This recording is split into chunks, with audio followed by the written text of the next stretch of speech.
कर्मचारियों पेंशनरों को फिर मिलेगी 3 गुड न्यूज। डीए वेतन के साथ इन भत्तों में भारी वृद्धि संभव। सैलरी में आएगा 50,000 तक उछाल। जाने ताजा अपडेट। वर्तमान में केंद्रीय कर्मचारियों को 46% डीए का लाभ मिल रहा है, जो जुलाई से दिसंबर 2023 तक लागू किया गया है। अगला डीए 2024 जनवरी में बढ़ेगा, जिसकी घोषणा होली के आसपास हो सकती है। हालांकि कितनी डीए बढ़ेगा, इसकी आधिकारिक पुष्टि होना बाकी है। नया साल केंद्रीय कर्मचारियों और पेंशनरों के लिए सौगातों भरा होने वाला है। साल 2024 में एक बार फिर कर्मचारियों पेंशनरों को एक साथ कई बड़े तोहफे मिल सकते हैं। इसमें महंगाई भत्ता, फिटमेंट फैक्टर और हाउस रेंट अलाउंस शामिल है। अगर लोकसभा चुनाव से पहले केंद्र सरकार इन तीनों पर विचार करती है तो कर्मचारियों की सैलरी और पेंशनरों की पेंशन में अच्छी खासी वृद्धि देखने को मिलेगी। हालांकि इसका ऐलान कब होगा, कितना डीए और एचआरए बढ़ेगा, इसकी आधिकारिक पुष्टि होना बाकी है। नए साल में केंद्रीय कर्मचारियों का कितना बढ़ सकता है महंगाई भत्ता?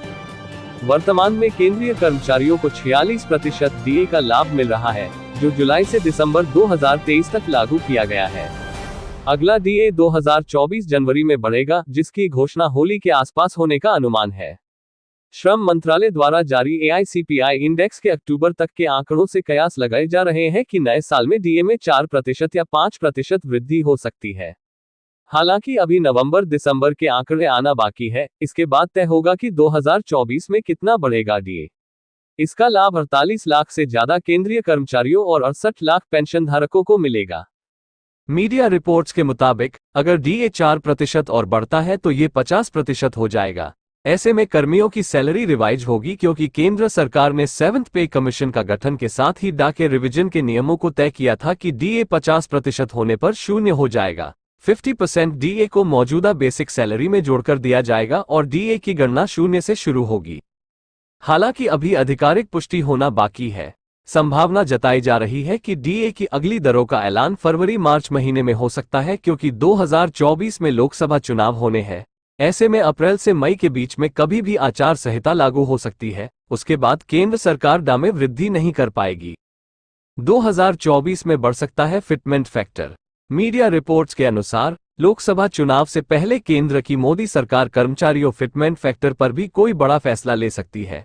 वर्तमान में 7वें वेतन आयोग के तहत कर्मचारियों का फिटमेंट फैक्टर 2.57% और बेसिक सैलरी 18,000 है, और कर्मचारी लंबे समय से इसे 3.86% करने की मांग कर रहे हैं।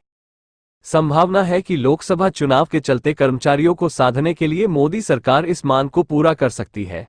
इसे 2.57 से बढ़ाकर 3.00 या 3.68% किया जा सकता है। अगर ऐसा हुआ तो बेसिक सैलरी 18,000 से बढ़कर 21,000 या 26,000 हो जाएगी। इस तरह अलग अलग लेवल के कर्मचारियों की सैलरी में अलग अलग वृद्धि होगी। उदाहरण के तौर पर यदि किसी केंद्रीय कर्मचारी की बेसिक सैलरी 18,000 रुपए है, तो भत्तों को छोड़कर उसकी सैलरी 18,000 बाई 2.57 इक्वल्स 46,260 रुपए का लाभ होगा। 3 गुना फिटमेंट फैक्टर होने पर सैलरी 21,000 x 3 इक्वल्स 63,000 रुपए होगी। इससे पहले सरकार ने 2016 में फिटमेंट फैक्टर को बढ़ाया था और इसी साल से 7th पे कमीशन को भी लागू किया गया था।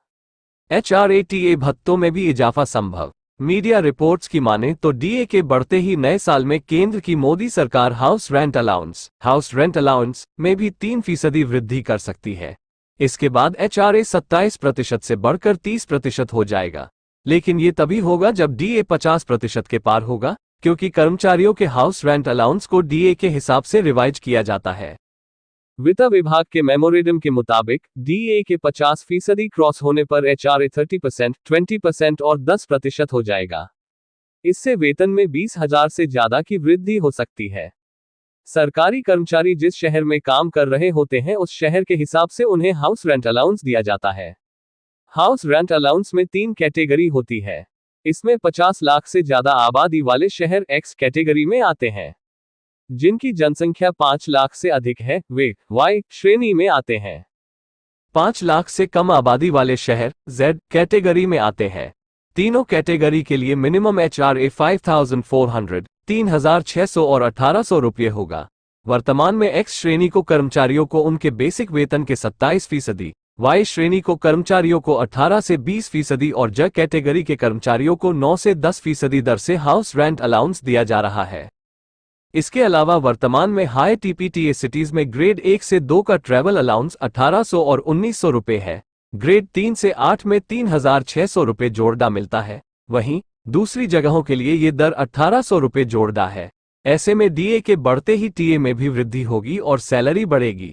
ये सब 2024 मार्च में तय होगा, क्योंकि जनवरी के डीए का ऐलान मार्च तक किया जाता है।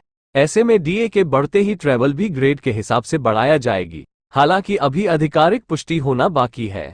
अभी के लिए बस इतना ही, आगे भी ऐसे ही अपडेट आपको देते रहेंगे। आपको भी पाने के लिए हमारे YouTube चैनल अमेजिंग न्यूज को सब्सक्राइब करें और बेल आइकन पर क्लिक करें, ताकि हमारे वीडियो आप तक सबसे पहले पहुंचे। जल्दी मिलते हैं नए वीडियो के साथ, तब तक के लिए नमस्कार।